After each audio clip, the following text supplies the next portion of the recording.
ಇದೇನೊಂದು ಸುಂದರವಾದ ಜಪಾನಿ ಕಥೆ.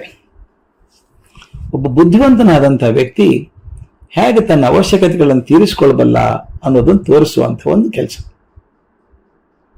ಒಂದು ಬಾರಿ ಒಸಾಕ ಅಂತ ಒಂದು ದೊಡ್ಡ ಊರು. ಆ ಬಡಾವಣೆಯಲ್ಲಿ ರಸ್ತೆ ಬದಿಗೆ ಒಂದಷ್ಟು ಹುಡುಗರು ಮತ್ತು ತರುಣರು ಮಾತಾಡ್ತಾ ನಿಂತ್ಕೊಂಡಿದ್ರು. ಅದೇನೋ ಸಂತೋಷದ ವಿಷಯ ಇದ್ದಿರ್ಬೇಕು. ನಗ್ತಾ ಮತ್ತೊಬ್ಬರು ಬೆನ್ ತಟ್ಟಿ ತಟ್ಟಿ ಕುಣ್ಕೊಂಡು ನಗ್ತಾ ಮಾತಾಡ್ತಾ ಇದ್ರು. ಆಗ ಮನುಷ್ಯ ಓಡ್ತಾ ಬಂದ. ಅವನ ಮುಖದ ಮೇಲೆ ಗಾಬರಿ ಆದಂಗೆ ಕಾಣಿಸ್ತಾ ಇತ್ತು. ಅವನು ಗಾಬರಿ ಕೂಗ್ಕೊಂಡ, ದಯವಿಟ್ಟು ಅವ್ನು ಕಾಪಾಡಿ ಕಾಪಾಡಿ ಕಾಪಾಡಿ ಅಂತ ಕೂಗ್ತಾ ಈ ತರುಣರು ಇದ್ದರೆ ಬಂದ. ಅವನು ಗಾಬರಿ ನೋಡಿ ತರುಣರು ಅನ್ಕೊಂಪೆಯಿಂದ ಕೇಳಿದ್ರು, ಯಾಕೆ ಏನಾಯ್ತು, ಯಾಕೆ ಗಾಬರಿ ಪ್ರತಿ ಕೇಳಿದ್ರು. ಅವ್ನು ಮತ್ತಷ್ಟು ಗಾಬರಿ ಆದ. ದಯವಿಟ್ಟು ಎಲ್ಲರೂ ಅಡಗಿಡಿಸಿ ಬಚ್ಚಿಡಿ, ನಾನು ಎಲ್ಲಾದ್ರೂ ಸತ್ಯ ಹೋಗ್ತೀನಿ ಅಂತ ಹೋದ್ರೆ ಎಲ್ಲಾದ್ರೂ ಸ್ವಲ್ಪ ಜಾಗ ಕೊಡಿ ಹೊತ್ಕೊಳ್ಳೋಕೆ ಅಂದ. ಆಯ್ತಪ್ಪ, ಜಾಗ ತೋರಿಸ್ತೇವೆ, ಇನ್ನು ಎದ್ರ ಭಯ ನಿನಗೆ, ಯಾವುದ್ರ ಬಗ್ಗೆ ನಿನಗೆ ಇಲ್ಲಿ ಭಯ ಅಂತ ಏನಿದೆ, ನಾವೆಲ್ಲ ಇಲ್ಲೇ ಇದೀವಲ್ಲ ಅಂತ ಕೇಳಿಸ್ಬಿಡು. ಆತ ತೊದಲಿಸ್ಬಿಟ್ಟ, ನನಗೆ ಬ್ರೆಡ್ಡಿನ ಭಯ ಇದೆ, ಈ ಬನ್ ಇದಾವಲ್ಲ ಬನ್ನಿನ ಭಯ ನನಗೆ. ನೋಡಿ ಆ ಬ್ರೆಡ್ ಬನ್ನು ಮಾರೋ ಹುಡುಗ ಈ ಕಡೆನೆ ಬರ್ತಾ ಇದ್ದಾನೆ, ಅಯ್ಯೋ ನನ್ ಬನ್ ಕಂಡ್ರೆ ಆಗುತ್ತೆ, ಹೆದರಿಕೆ ಆಗ್ತದೆ ಅಂತ ಅಕ್ಷರ ಮಾಡಿದ. ಹುಡುಗರೆಲ್ಲ ಗೊಳ್ಳ ಅಂತ ನಕ್ರು.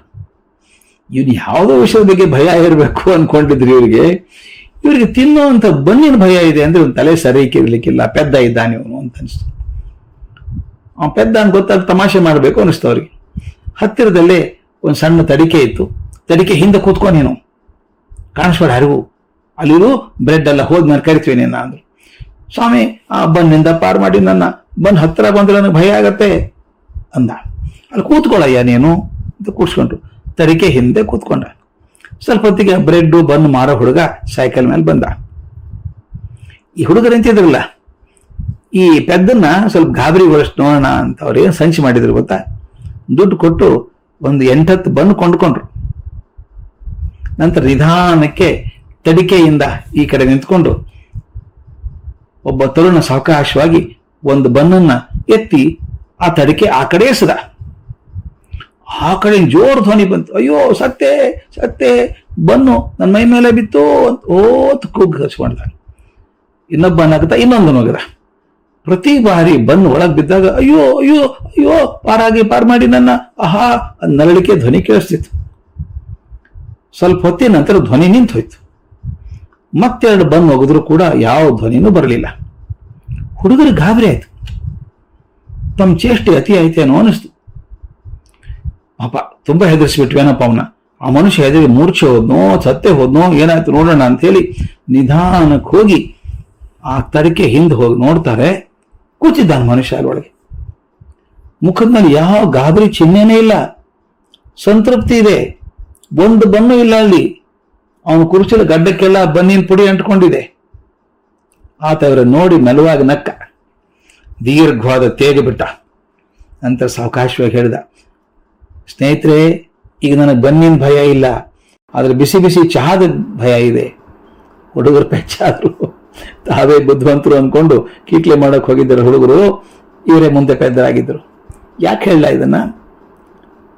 ನಾವೇನ್ ಅನ್ಕೋತೀವಿ ಗೊತ್ತಾ, ಯಾರಾದ್ರೂ ಪೆದ್ದರಂಗೆ ಕಾಣಿಸಿದ್ರೆ ಅವ್ರ ಭಯ ಹುಟ್ಟಿಸ್ಬೇಕು ಅಂತ ಹೋಗ್ತೀವಿ.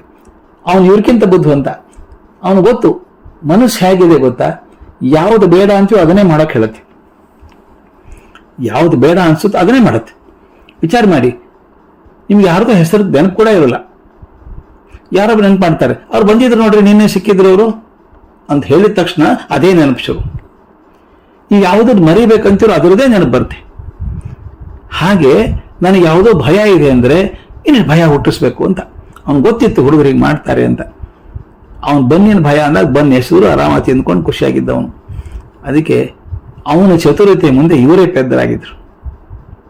ನಾವು ಯಾರನ್ನು ಪೆದ್ದರಂತ ಏನು ತಿಳಿದವರು ಅಂತ ತೀರ್ಮಾನ ಮಾಡಬೇಡಿ ಯಾರು. ನಾವು ಬುದ್ಧಿವಂತರು ಅಂತ ಭ್ರಮೆ ಪಡುವಾಗ ಬಹುಶಃ ನಾವೇ ಅತ್ಯಂತ ಪೆದ್ದತನದ ಪ್ರದರ್ಶನ ಮಾಡ್ತಾ ಇರ್ತೀವಿ ಅಂತ ಅನ್ಸುತ್ತೆ.